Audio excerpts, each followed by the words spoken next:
A wonderful evening to all of you out there, and wherever you are watching us from, I say welcome to Scorecard here on Citi TV. It's been an action-packed weekend of sports, right from the local scene to the international scene. On the local front, it was Accra Hearts of Oak hosting Kumasi Asante Kotoko in the Super 2 clash. It was a very low-key game, low-key in the sense of publicity. Very few people knew that the game was even happening, but it came and it provided 5 goals in all. Very interesting game. We'll get to that. We also had some continental action for our clubs competing in the CAF competitions. Medeama Sporting Club were in action against Yanga, and then Dreams FC were also in action all the way in Angola. We'll touch on all of those, but Europe is where the real juice is because Manchester United have hit crisis situation. Chelsea are the attack team partners in that crisis situation. When you go to Germany, it was Bayern Munich getting hammered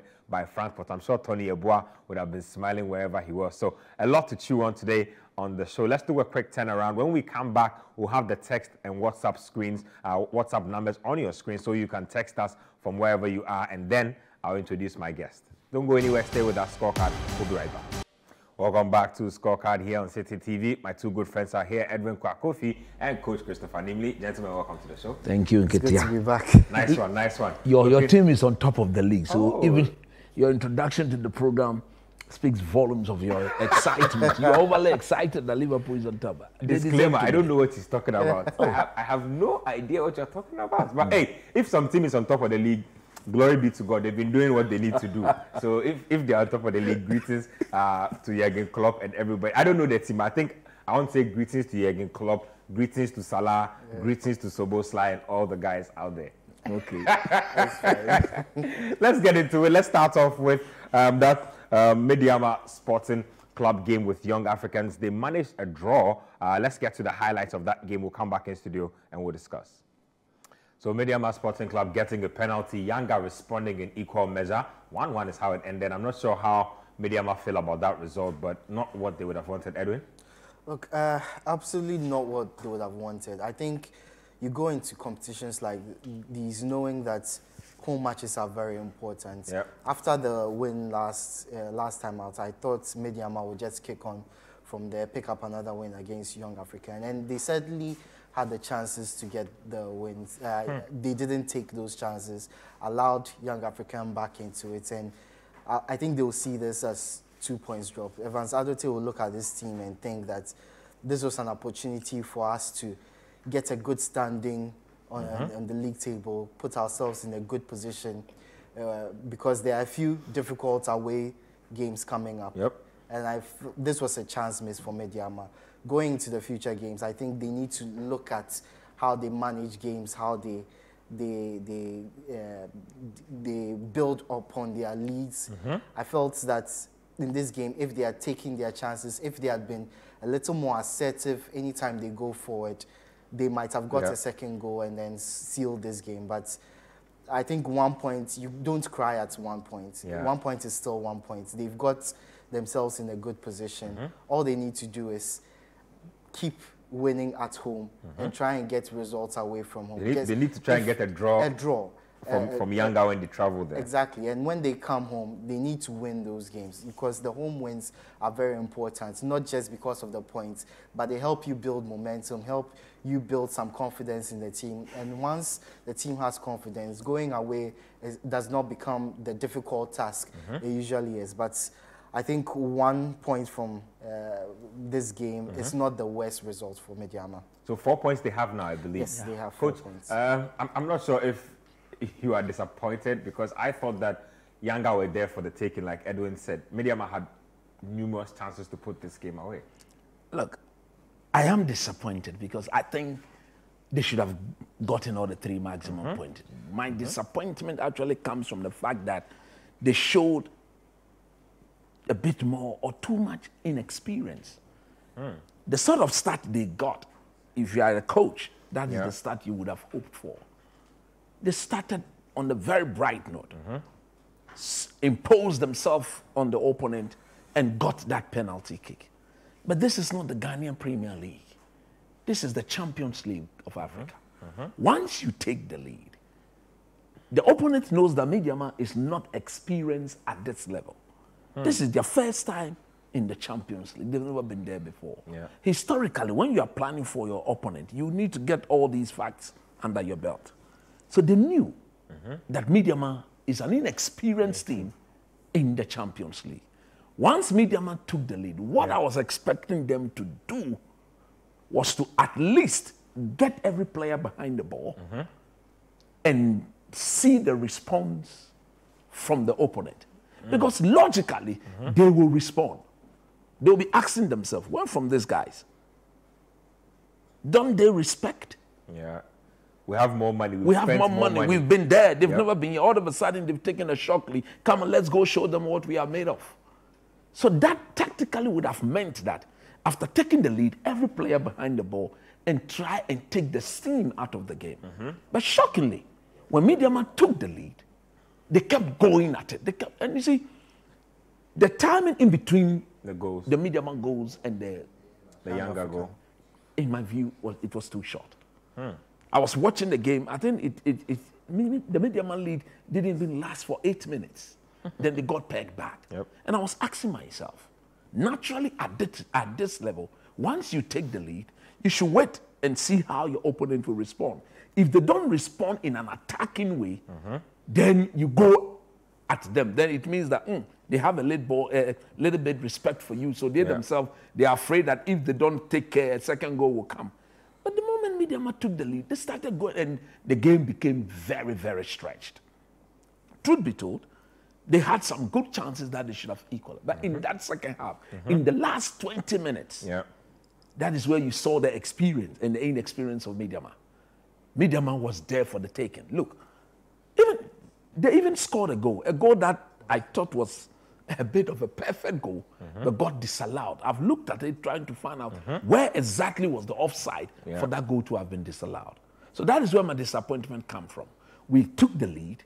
We had to protect our lead for at least, at this level, when you take the lead, you tend to do everything practically possible, tactically to protect it, at least till halftime, to give the coach the opportunity to then try and strategize and see how to go and finish the game. But for them to have thrown away that lead that early, I wasn't happy with them. And look, it would take a completely different performance for them to go all the way to Tanzania. Is it Tanzania? To get a result. I'll be massively enthused if they were to get a draw. That means that a win against El Ahly at home, because right now, they have 3 more games to play. If you look at the group, so El Ahly are first.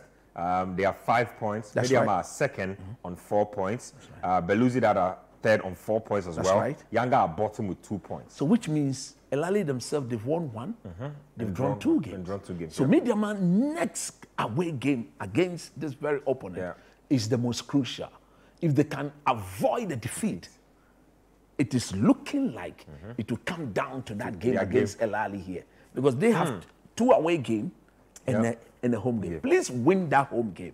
Go from 4 to 7 at home, guarantee. And in the next 2 away games, if you can get a draw, their group is looking like 8 points will be more than enough to get you to the second round. So we are looking at what they will do. I think if they go away to Tanzania, they should be very calm and very composed. They should stay very compact. Very, very. We saw them stay very compact against El Ahly, although El Ahly were very wasteful. But in the space of 20 minutes, they let go, or they gave away 3 unfortunate goals. They cannot repeat that which they did in Egypt. Anything apart from that, I think they will be fine, and they are likely to get the 8 points needed to qualify for the knockout stages. Well, do send us your thoughts via text and WhatsApp. We'll have the WhatsApp numbers displayed on your screens there.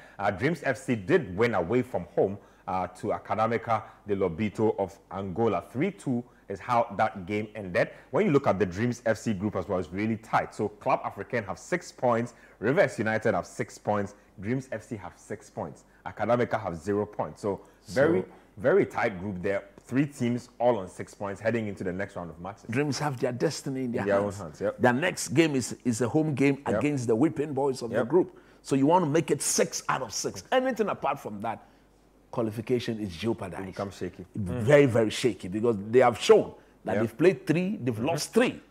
And therefore, you have to make it 4 games, 4 losses for them. Beat them and beat them good. Yeah. Once you do that, then it means that Dreams FC will be left with 1 home game and then 1 away game.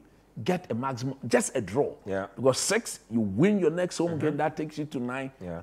Any draw from the other 2, 10 points, you are into the the next round. massive congratulations to them. Yeah. I think that Karim Zito is shown that he's an experienced coach. They're doing amazing. Amazing job. No two ways about that. And I salute them for that. On this, I salute the president of the Ghana Football Association. Most people think that when he does the right thing, because I'm overly critical of him, I wouldn't look. They're doing some good work. They have been super good. For them to have gone all the way to what? Angola.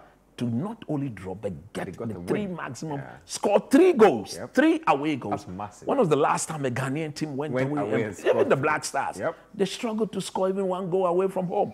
And Dreams FC have gone all the way, 3 goals in the opponent's net. That is a massive win. So Dreams FC, congratulations to you. Hopefully you can build on from here and kick on, get out of the group, make some money, probably dream big. Who knows where you can get to in the competition. Let's come down home and let's talk about that game between Accra Heart of Oak and Kumasi Asante Kotoko. Very interesting shenanigans in the lead up to the game. Heart of Oak supporters were preventing the Kotoko bus from coming into the stadium. They said that they had to have their team bus come in first before Kotoko entered. I'm not sure what the Oracle had told them, but in the end, it was not enough to win the game. 3-2 is how this one played out. Let's get to the highlights of that game.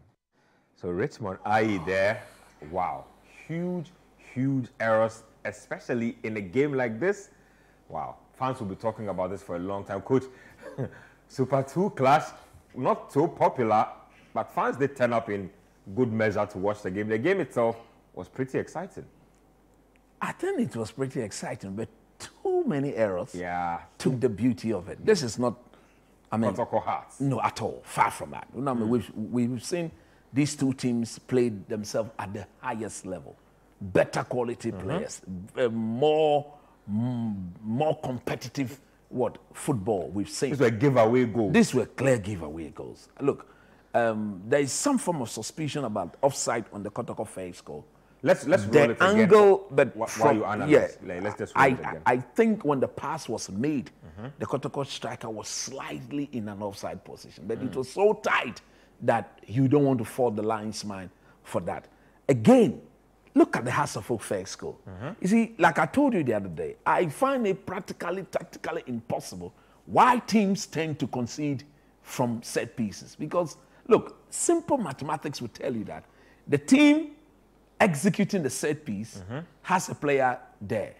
Normally, because this wasn't a corner kick, you understand that maybe you have to form a wall. But normally, where the ball was, you don't need more than 2 players in that wall. 1 player. So a 1v1 situation should mean that everybody has got a marker. Yeah. Every Kotoko defender had a marker there as to how it was a free-headed goal. Only the Kotoko defenders can tell.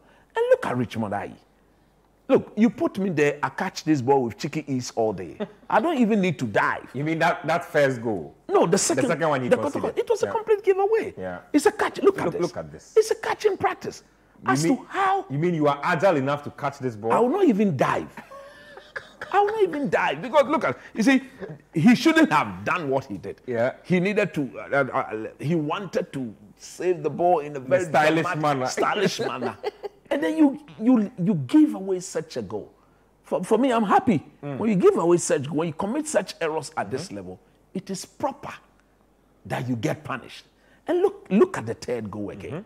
Again, look, if you look at the Kotoko forward line, he was very much afraid because he knew that Richmond IE had it under control. There was no way he was going to involve himself in that 50-50 sort of duel. As to how Richmond IE managed to miss the ball, for the Kotoko player to have an empty net and just roll the ball into, only God knows. Watch this again. Absolute free pass. There you go. It's your ball. That is your ball. The Kotoko player was even he was being tentative because he was afraid of committing the foul. He knew that he didn't have a chance. But of course, although he knew he didn't have a chance, he would definitely do anything to put you under pressure, to unsettle you. And that was exactly what he tried doing. And he succeeded in doing so. On the part of Kotoko, I think they are doing some wonderful things. If won 4 You games remember, in a row I sat here and I said, they should be patient. They should be patient with Prof and then Oklu. Just be patient.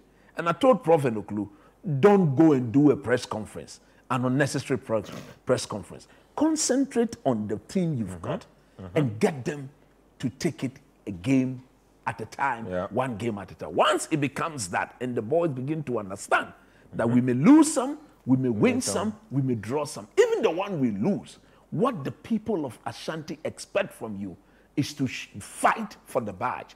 You're not going to win every game at this level. Some you may lose, some you may draw, some you may win. So as at when any of the 3 possible results comes your way, you take it on the full chest and move to the next one. But just get them to take it a game at a time. On the part of Hearts of Oak, this is what the board is proud of. This is the performance they think every Hearts of Oak supporter is supposed to be proud of, is supposed to applaud them for. You buy players that are not up to the standard of Accra Hearts of Oak. When the supporters question the way you've run the club for the past 14 years, you've got issues with that. You say there's nobody better suited to run this club than you people. And like I told them on Sports Panorama, you've won the league once in 14 years. How on earth can you be proud of that? This is not Hearts of Oak. And I said it. I think they should be languishing in a relegation zone by now. Let me get you because they've not had the best of result in the past, 3-4 games. It's either lose or draw. They're actually 9th on the table. 9th on the table. Then look, our league, in terms of competition, in terms of standard, is not what it should be. Yeah. When you look at the point, it's like Hearts have scored 11 and conceded 11. Yeah. They have, if you look at the table, they have 16 points. Asante Kotoko themselves just put together a run recently. They have 22 points. They are up to 7th on the table. Yeah, the league. Look, our teams in terms of standard are too because close if I to think each about how bad Kotoko and Hearts have been, yet I look at the top of the table, it's 26 points for the top team. Still, and Kotoko have 22 points. Can you imagine? They are just 4 points behind. And they should be looking at the table. Look, we can catch this guy. We are still in in the first round of the league. There's a whole second round to play. There's a whole second round to play. So look, it goes a long way to talk about the standard of our league. But look, let's hope that it will only get better. The people in charge will see the need to give it proper publicity, allow the fans to get involved in marketing this league, do your things properly, administratively, pay the players well, don't owe them. Look, pay them good money. Let them see the need to stay in our league because as Medeama and Dreams FC are showing on the continent, if we can sort out whatever we do here at home, Ghana, we have never lacked talent. We will never lack talent. Once you sort out the teams and get them to see the bigger picture of being competitive on the continent, we can go out there and match up to every competitor, showcasing what the true Ghanaian is all about. And we just picked us on the Super 2 clash before we take a break. Look, for a neutral, that was a very exciting game. For the coaches, they'll have nightmares about their defense.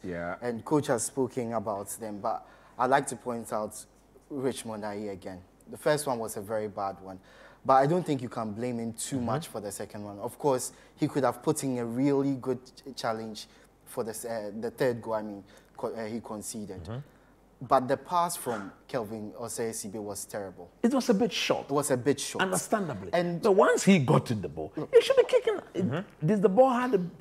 I think he was also in 2 minds. I'd like to blame the player, but I don't blame the player. I blame the pitch.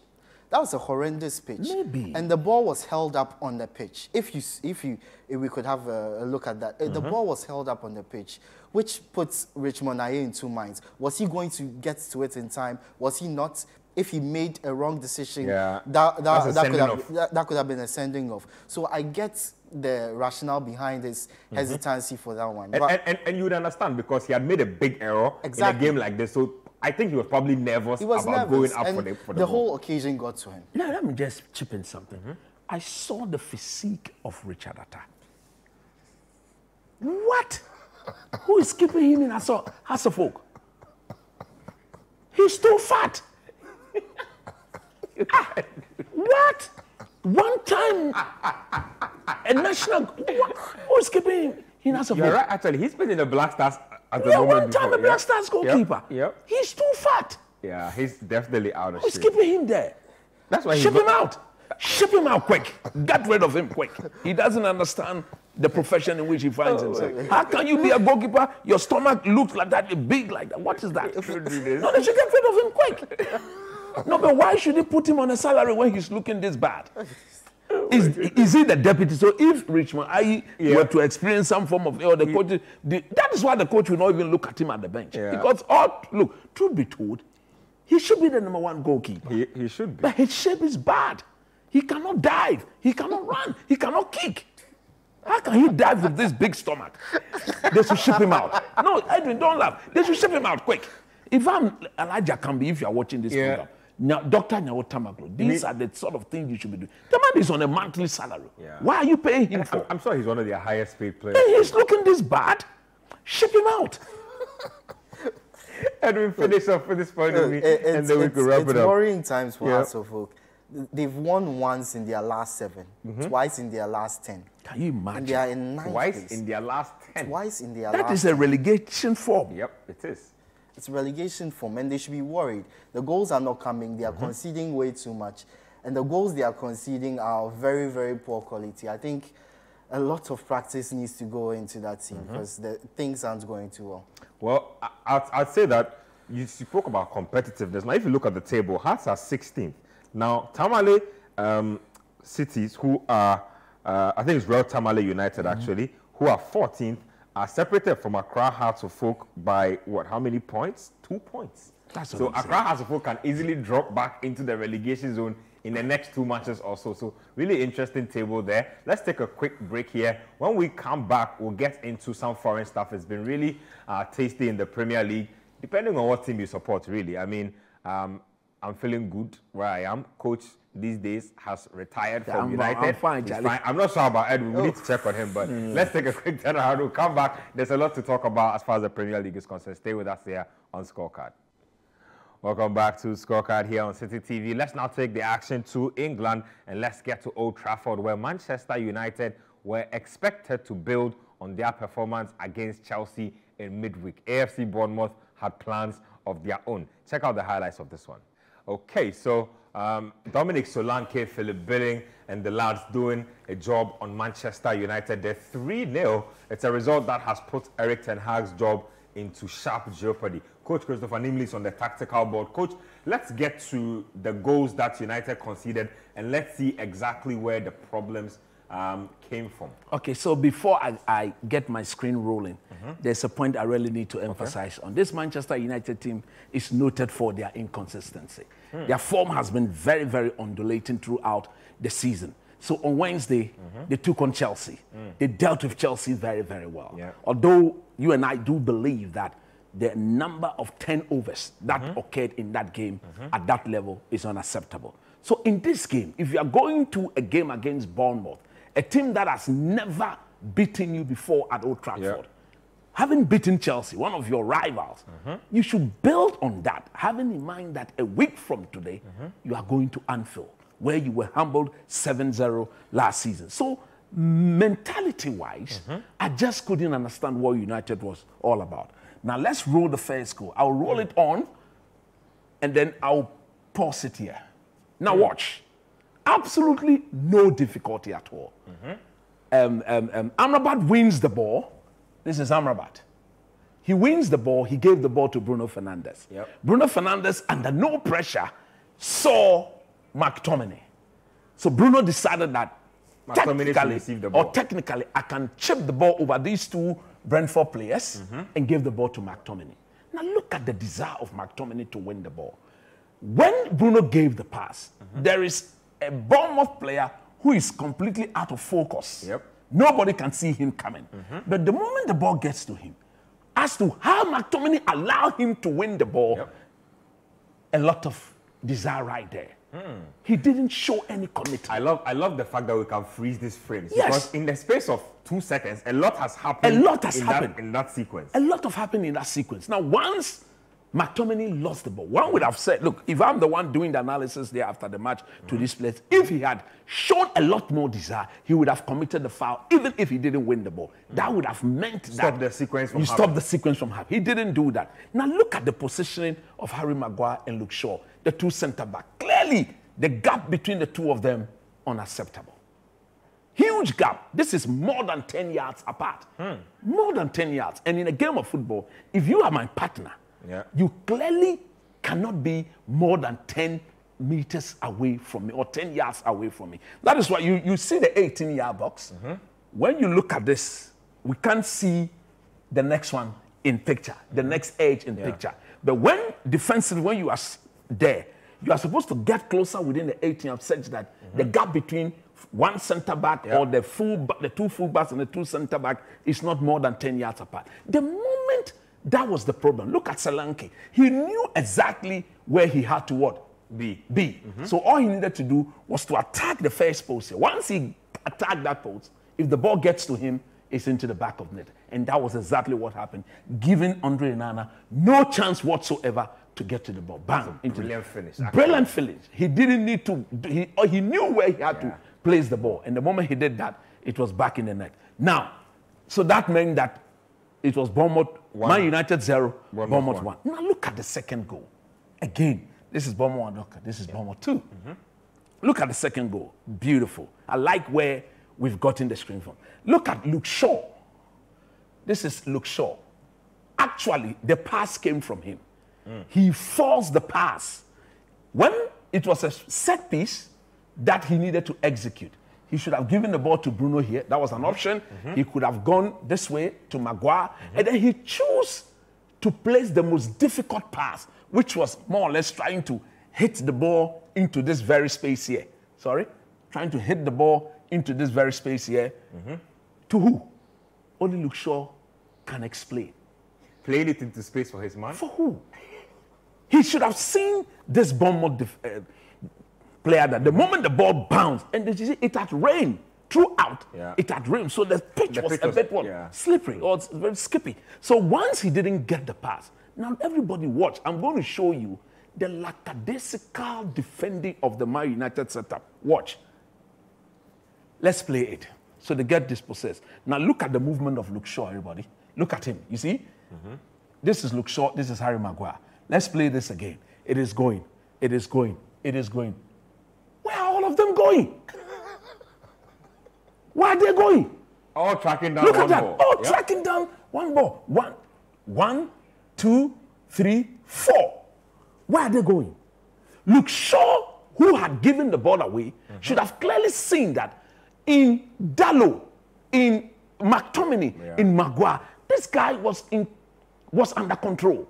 So he now should have turned around and begin to what? Look at the goal scorer. Look at the gap between he and Philip Billing.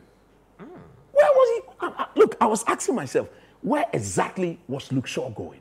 There wasn't the need to go and add up to the already 3 players. Now look, after that sequence, if you pause it here, Diogo Dalot, you don't go and get to the ball and stand. You should be doing what? You should be closing. You should be preventing that cross from being made. He didn't make the cross. Again, everybody, look at the position of Harry Maguire. So Luke Shaw, at the beginning, had a wrong movement. He can see this guy, but he cannot see this guy. And this is regular. He was completely in front of the ball, so there was no way he could have made the tackle. If Harry Maguire was, again, very smart and had seen that McTominay and Dalot had the crosser of the ball covered, he should have been backpedaling. Because he was not, Luke Shaw's focus was on this, but the cross actually picked up Philip Billing, who was the player at the last ball. And then by the time Luke Shaw knew, he was all over him, heading the ball. And he has his beating. He had his beating. 6'5".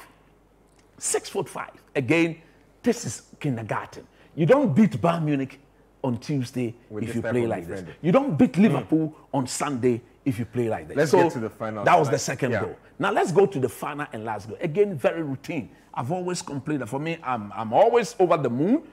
No, I think I've picked the wrong one. I'm always over the moon when my team scores from a set piece. But when we concede from a set piece, I go ballistic. Now, it is 10v10 on the pitch.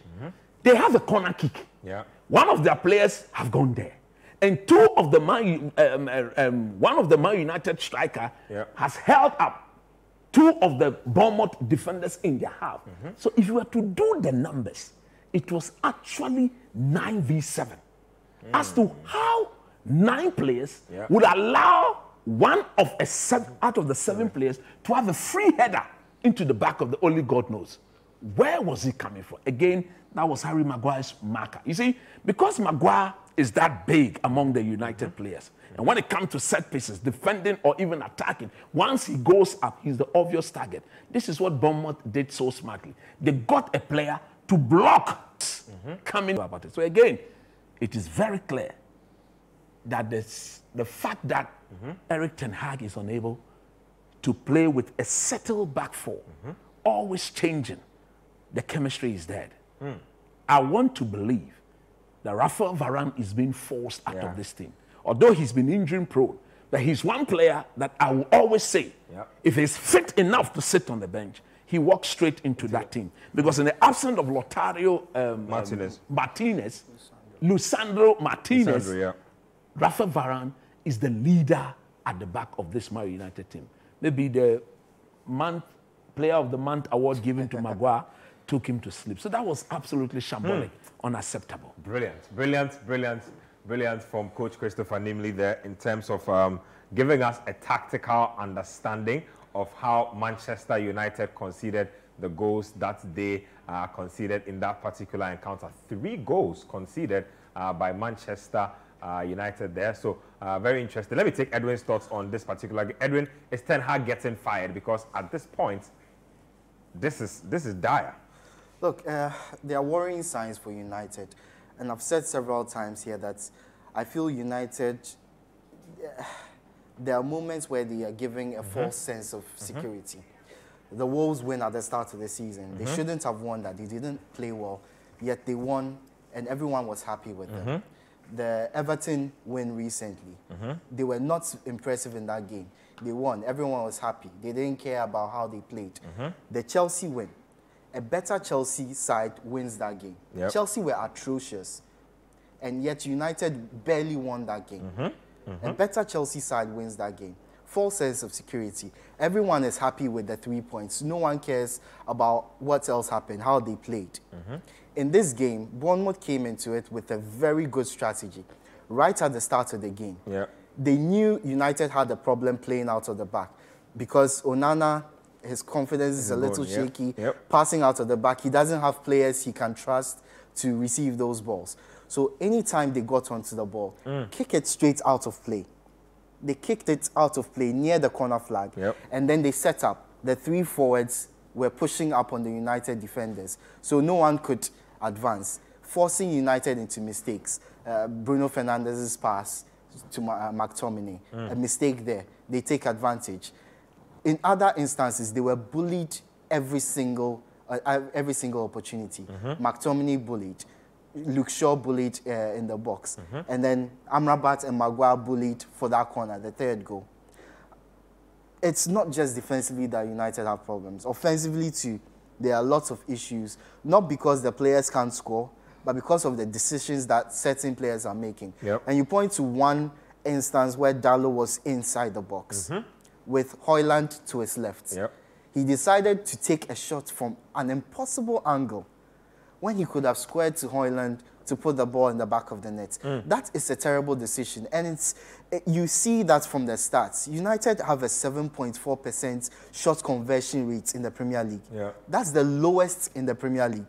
Lower than Luton, lower than Sheffield United, lower than Burnley. That's serious. These are 3 teams that are being marked for relegation. When you have a lower shot conversion rate than these 3 teams, there are serious problems in your squad. Serious problems in the squad indeed. Let's get to a team that I think have serious problems, but some way, somehow are top of the league. They are leaking goals in droves, but Liverpool, some way, somehow these days, always manage to dig deep, find a late goal to win a game. They were up against Crystal Palace. Jordan saw red in this particular game. Let's get to the highlights of that one.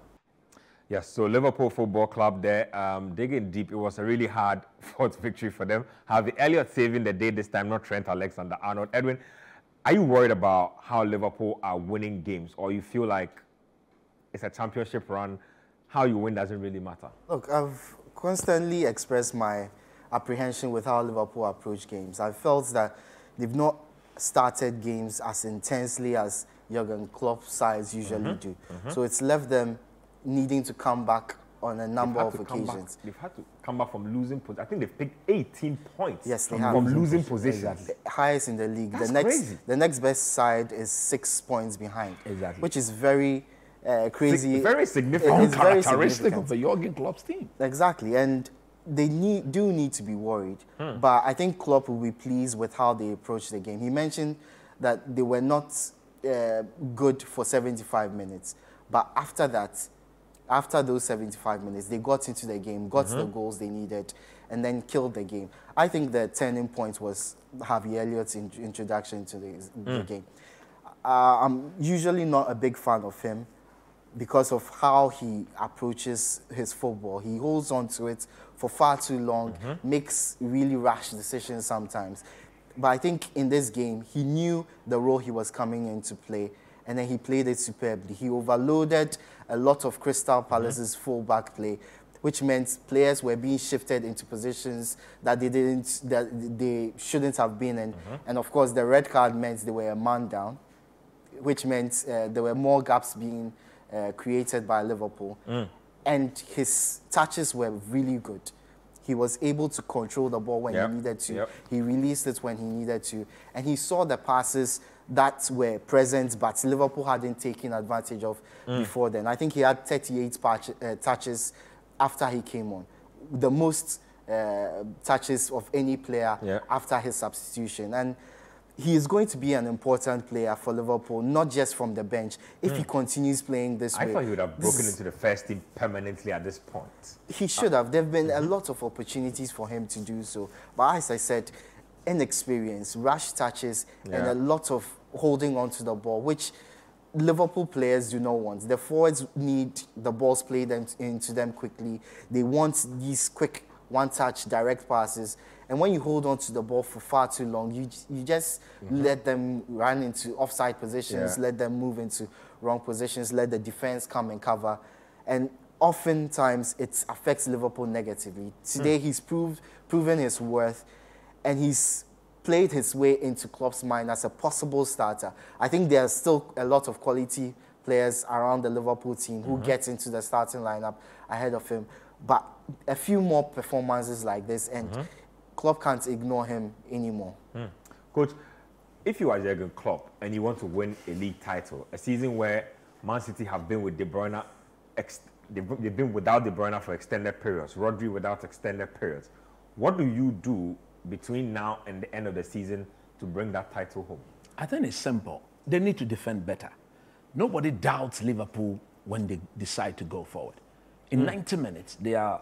Defend better as in add to the personnel or improve what you have? As a block, see, as a unit. See, when it comes to defending, Yep. when they had Mane, Bobby, and Salah in their pomp, Yeah. they started the defending.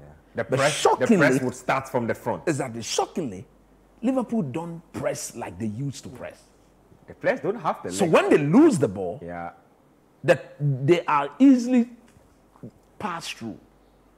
So as a result of that, the midfield that only started playing together this season, still in 6s and 7s, not understanding the movement of each other yet, it struggles. Now, once they do, the back line will get exposed. And you and I know, defensively, there's only one defender in that team you can trust. That is Virgil van Dijk. Even him. He has his suspect days. He's got his suspect days. So I think what they really need to do is to get everybody to defend. If it's, I say everybody to defend, it simply means that tactically, the newness, the Salah, the Luis Diaz, these players will have to begin to trigger. Go back and bring back the clip of Bobby Firmino and Sadio Mane and Mohamed Salah. Salah, of course, is not that young any longer. He's into his 30s. So yes, you can ask him to do that for you for at least 75 to 18 minutes. If he's done, but then the job is done, then you can bring in a fresh leg.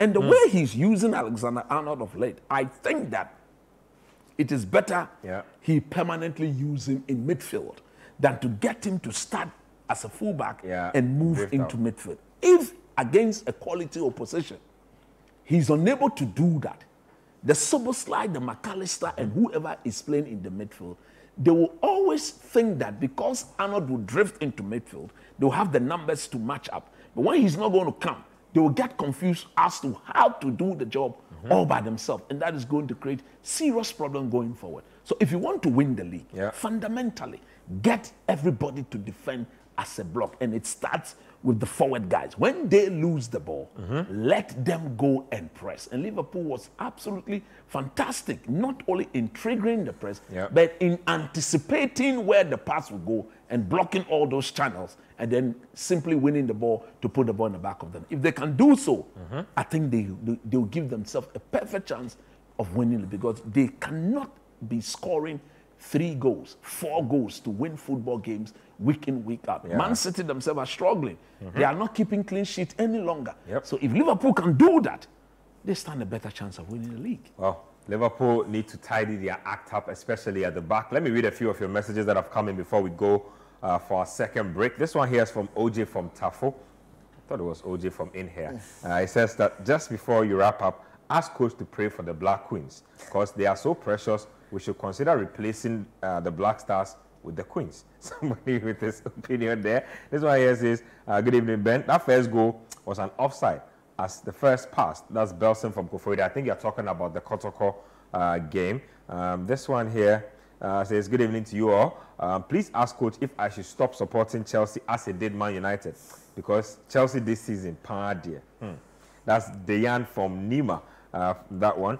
This one also says, good evening, Ben. David from Ofanko here. I want to follow in coach's footsteps by being a neutral supporter of Chelsea. They are breaking my heart. Coach is not a neutral supporter of United. He said he has stopped. They have stopped. You see, I've said I've not stopped because of the results. You have stopped because the Glazers should have sold the team to Atani. You cannot turn down this offer. So that's it. No neutrality. If you want to stop and stop being neutral.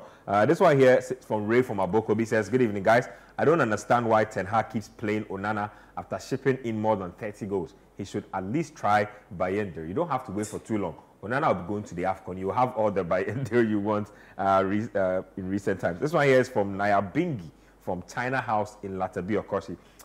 I've listened to coach on 2 occasions.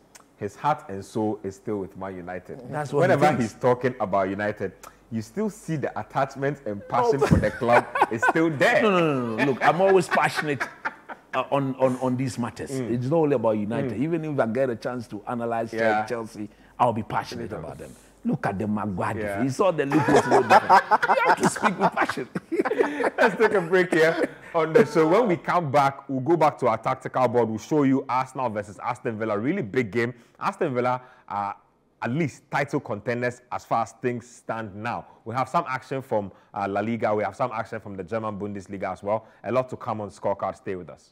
Welcome back. This is Scorecard here on Citi TV. Let's get to more Premier League action. Let's get to Villa Park, where Aston Villa have made their home ground a fortress. This time, it was Arsenal Football Club visiting, and Unai Emery is a guy who knows Arsenal really well. In fact, these days, I think he has a personal vendetta against Arsenal. He circles every Arsenal game when the season begins. And in 4 days, Aston Villa have beaten Manchester City and Arsenal. If you don't think that they are worthy of being called title contenders, at least for that alone, I think that you are being unfair to them. Let's get to the action on this one. We'll get to the tactical board as well and show you how it broke down.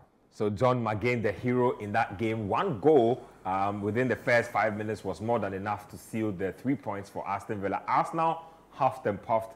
They got a goal from Kai Havertz that was chalked off. Looked like he was playing basketball at a point. Coach Nimley is on the tactical board. Coach, let's get through that goal that Arsenal conceded. Yeah, okay. So before I roll from the screen, there are 2 players I want to highlight here. That is Yuri Tillema. Okay. And that is Leon Bailey. Okay. Very, very important players. And this is the goal scorer, McGinn. So look at their starting position. Now, if you tactically analyze this, the Arsenal press was very, very bad. in the sense that because this player and this Arsenal player were too far away from the ball, it meant that they should have dropped backwards, not sell themselves to be passed through. So the pass that broke the press was the one that actually created the goal. And again, everybody look at the technical ability of Yuri Tillema, this very player of Aston Villa, his technical ability. You see that he controlled the ball with his right foot on the 10, and then the next pass just played Leon Bailey through. That to me was the goal. So you see, now this is the ball. So look at Tillema, control, touch. That was the most important pass. And then here, there was absolutely no need for Gabriel, this Arsenal defender here, there was absolutely no need, go ahead, for him to have backpedal. Because Arsenal have what we call a proper defensive line cover. Look at the number of defensive line cover they have. This, that. Unlike the Manchester United situation, they were better shape. And they are all ahead of the They are Villa all players. ahead. Tactically, they are all behind the ball.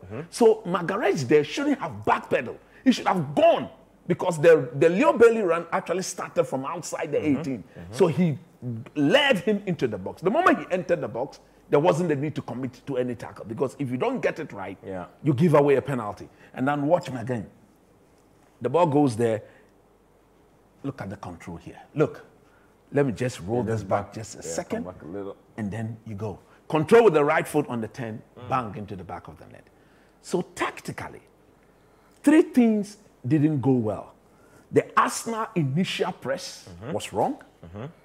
If they were anticipated better, Declan Rice in particular should have dropped a big back because in the game he was the only natural defensive midfielder. He had Odegaard and Havertz playing ahead of him. So you don't sell yourself that deep. That was the first problem. The next problem, which I wouldn't tag an Arsenal problem, but a technical genius on the part of Yuri Tillema, was the control on the 10 with the left so foot. quickly. It happened so quickly. So he gave the Arsenal defenders no chance to recover. He just controlled on the 10 back into the path of about how delaying a pass by a second can literally close the attacking sequence. So look, Villa, having beaten Man City on Wednesday, they needed to remind everybody. For me, I'm so happy with their coach because I've always said that if Arsenal had been a bit patient with Una Emery and supported him like they've supported Mikel Arteta, I think he would have won the league for them by now. So brilliant on the part of Aston Villa, and you'll be so naive not to look at them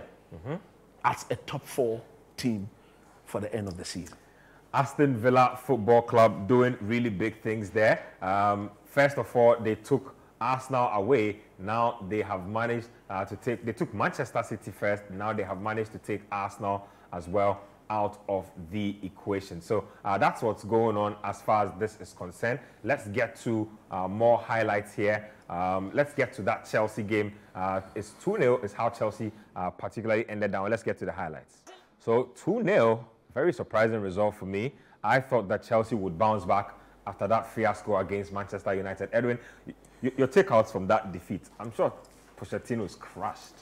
Yeah, he must be very upset because that was a flat performance. And you look at the players that were on the pitch, none of them gave consistently, not even 60 minutes of good form. The most they gave was 10 minutes. And you can't go through a whole game against a team that is as motivated as Everton are, as in form as they are, and give such a very flat performance. And he'd be very upset with those performances. But you go through the goals. The first one, I'm a huge fan of Conor Gallagher, but that was woeful defending on his part. You are not on a yellow card. The player is clearly running in through on your defense, and you grab hold of him, you bring him down. He is not in a position at that moment to cause any problems, and yet you let him go. He goes on to basically create the goal that you scored. The second goal, with Petrovic in goal, I thought that was a calamity from the Chelsea defense. First of all, Disasi should have got that header clear. He mistimed his header and went out for a corner instead. And then you have a goalkeeper. I'm in awe of this every single time. Chelsea have two really strong, tall goalkeepers. Neither of them seem to be able to control their box in set pieces. Sanchez was very suspect throughout the first half, the beginning of the second half from set pieces. Always Everton were a threat whenever they put the ball into the box. Yeah. Petrovic comes in, the ball comes in, and he is barely under any pressure, and his punch goes straight to an Everton player inside the box. It does not go outside the box. It does not go to the sides. It goes straight into the box to an Everton player inside the box. And it was a decent finish from there. I think Pochettino will look at his players and give them the same rollicking. He has to anyway. Give them the same rollicking they got after that Newcastle game. Because they were as bad as they were in the Newcastle game. They didn't fight for any ball. Yep. They didn't show any passion. Didn't show any intensity. But you have to credit Everton in this game. Fantastic. I thought they came into the game with a proper strategy. This is a proper Sean Dyche team. Yeah. A proper Sean Dyche game. Came in with a strategy to frustrate Chelsea's attacking players. Give them as little space as possible. And they worked throughout the game. Of course, it helped because they were making some really rash tackles, really heavy tackles in midfield that went unpunished. But once those went in, the Chelsea players were so frustrated, got their heads into the tackling mentality instead of focusing on their own style of play. Coach talks about all the time. Let them feel the sensation. Let them, once and they you really feel let the them feel sensation, it. you become tentative. They really let them feel it. And throughout the game, I thought they were more combative, they were more assertive, and they completely deserved the win. They were fantastic. Already, Everton, remember Everton have been docked 10 points. They're already out of the relegation zone. So trust Sean Dyche to be able to navigate this team to better places. Let's get more highlights. We have more highlights to come. So let's get to that Manchester City versus Luton Town. And then we'll do Spurs versus Newcastle as well. So let's do back-to-back highlights of those two games. We'll come back in studio and discuss. The Newcastle United, very inconsistent on the road, especially. Coach, quick thoughts on that game. Tottenham had been on a really bad skid, so they needed this win. Yeah, so they needed to win. And I was happy to win. Newcastle, I don't know what is wrong with them. It's like when they play at home, they're a different team. When they move away from home, their style is different. At home, they are overly physical. Joelinton, Bruno Guimaraes, all the guys are very, very physical at home. But when they move away from home, they look very flat, not ready to commit to any tackle. I've always had issues with the way they've played at home. That I think, yes, I'm one of the coaches or one of the 10 men who believe that football is physical. There has to be that physical aspect of it. But at this level, I think there are times when Newcastle themselves have go overboard. But if you look at this game, I think the guys that did the damage were the two fullbacks of Spurs. I think the fact that they kept coming into midfield, it meant that Joelinton and Bruno Guimaraes. And they haven't had their two fullbacks in, I think, the past couple of games. Pedro Porro and then Destiny Udogie. Exactly. In addition to Bissouma and Sarr, it made that ensured that Guimaraes and then Joelinton they were completely out of focus. They just didn't know how to handle these things. And that is where I turn around and look at the coach of Newcastle and begin to ask questions. Because that sequence kept happening from the word go. It repeated itself severally. So tactically, what you are told to do or what you should be doing as a coach in response to that is to ask your wingers to follow the fullbacks of Spurs into the middle of the park. Because they are their direct markers or they are the direct opponent. So if, per the system, I'm directly facing you and you move away from me when your team is in possession of the ball, what am I staying there doing? I need to chase you in there so that we cancel ourselves out in the middle of the park. But if you're unable to do so, you pay the price. That was how come even the first goal, the left fullback picked up the ball in the attacking third, gave it to Son Heung-min. And when he decided to run through, it was on the blind side of the two centre-backs because none of them thought that the left back would be in that position. They were focused on Kulusevski, they were focused on Richarlison. By the time they realized, it was at the left fullback tapping the ball into the back of the net. That, in my view, I thought was coaching. And Eddie Howe and his very aggressive or very proactive deputy. He's always on the bench together with him. none of them could not see that, including the video, all these things. Yeah. They've got video analysts. When the game is ongoing, the video analyst is watching, and he's prompting the manager as to what the problem is. But look, it was a massive result for Spurs. They needed to win because they've gone close to 5 games. Five games without a win. So they needed to win this, especially at home. Their last loss against West Ham, if you listen to what Song said, he virtually cried and said, this is not acceptable, this is unacceptable, and we have to fix this immediately. And you could clearly see that as captain of the team, he led by example. Comment on Manchester City for me and the struggles they seem to be having without their key men in the mix. They seem to be limping, but what have you made of them so far? They nearly lost this game. They did, and I think Luton came in with a match-winning strategy and played to that match-winning strategy. They lost focus for 5 minutes. Just 5 minutes, yes. 5 minutes in the game, and that's all Man City needed. That tells you how top aside Man City are. The first goal for for Bernardo Silva, Rodri was allowed to walk through that Luton midfield without any challenge. He was only challenged in the box, and it fell to Bernardo Silva, who scored. The second goal that they conceded, Bell lost the ball ridiculously in midfield. What was he doing? What was he doing? He controlled the ball, 10 left, 10 right, and then just turned into the Man City player. Lost it in midfield. And then Mengi failed to make the challenge in the box, fell to Grealish, and that was it. Luton played a fantastic game. In the first half, very defensively astute. And then they got their goal right at the end of the half. In the second half, they were very solid defensively up until those 5 minutes from the 60th to 65th or 66th minutes where they lost focus and then City went ahead. I felt that had that game gone on a little longer, Luton might have got a goal because they kept attacking, kept causing City problems. And I think this is something that Pep would be worried about. The fact that he loses a couple of players and the team just suddenly seems to collapse under pressure. Even in games where he has a full complement of his squad or maybe a large complement of his squad, anytime they take the lead, they start being shaky. Anytime they are ahead by a couple of goals, the players seem to be complacent or lose focus. It didn't happen last season. It didn't happen the season before. This season it's happening maybe because the players have figured out that they've won the treble. What else are they going to play for? And it's certainly creeping into their games. I think Pep will definitely have a few words with this team because that's not a Pep Guardiola side. That's not how they play. Well, they've been wobbling. Hopefully they can get back on their feet. Let's get to Germany, where there was a very shocking result. Frankfurt were up against Bayern Munich. Typically, you would expect Bayern Munich to walk away with this one. Check out how this one broke down. Wow. Frankfurt Eintracht taking Bayern Munich to school there. 5-1 is how that game ended. Harry Kane says that they will respond in their next match. If you know the next match, you know what to think. Coach, 5-1 Bayern Munich. This is proper beating. I've never seen Bayern Munich with all their players on parade Completely dealt with in this manner. Humble. Look, none of the goals were fluked goals.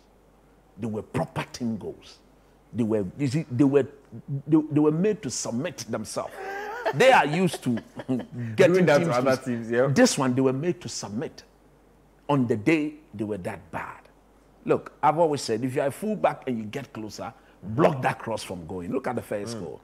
Afonso Davies. You don't get closer and go and stand. I don't know why fullbacks of late tend to do that. Why then do you choose to go closer? When you go, keep going closer. They are zonally marking the player. What sort of that? I mean, look, it is completely unacceptable. The first goal, cross came in, headed across the, headed against the woodwork, control on the chest, bang into that. If you are not accustomed to responding to the second balls, this is what you get. But look, this is how I wish the Bundesliga would be like this, like the EPL, where you don't have just two teams just strolling every season now and then they just stroll to victory. If we can get the other teams to make it a bit more competitive, I think the Bundesliga will be one of the best leagues in the world, no doubt about it. But I'm happy. Look, I'm somehow in love with Bayern Munich, but because they have overly, I'd say, monopolized the Bundesliga, there are times that I want teams you want some competition in there to compete with them, to bring the best out of them. Edwin? Look, I actually feel this beating has been coming to Bayern for a while. Because they had defensive problems earlier in the season. Yep. They didn't deal with it because the attack suddenly improved. They started scoring Harry Kane was 5, rescuing 6, them in games. and everyone forgot about their defensive issues because this team kept going forward, just basically suppressing teams, beating them into suppression. But you look at that Bayern midfield, and it's built to attack. It's not built to protect the back four. At all. So you can see teams just flying through that midfield Yep. with ease, flying through with will. And it's not going to be sustainable. Even in the game in the Champions League that they played against United, you could tell that United had a clear path to go anytime they moved forward. It was because Bayern, United were worse defensively. Onana gave away some Worse goals. defensively. That's the only reason. They need to tighten up that midfield and that defense. Otherwise, teams are going to figure them out. And Bayer Leverkusen are also improving in form. Yeah, they are if they top start of the getting their act together, getting some wins, you know, it might be a difficult task for Bayern to win this league. Well, Bayer Leverkusen and Xabi Alonso doing big things. I think they're still unbeaten. Yeah, they're on top of big the news coming through, big breaking news coming through. Erling Haaland has suffered a bone injury, return date unknown.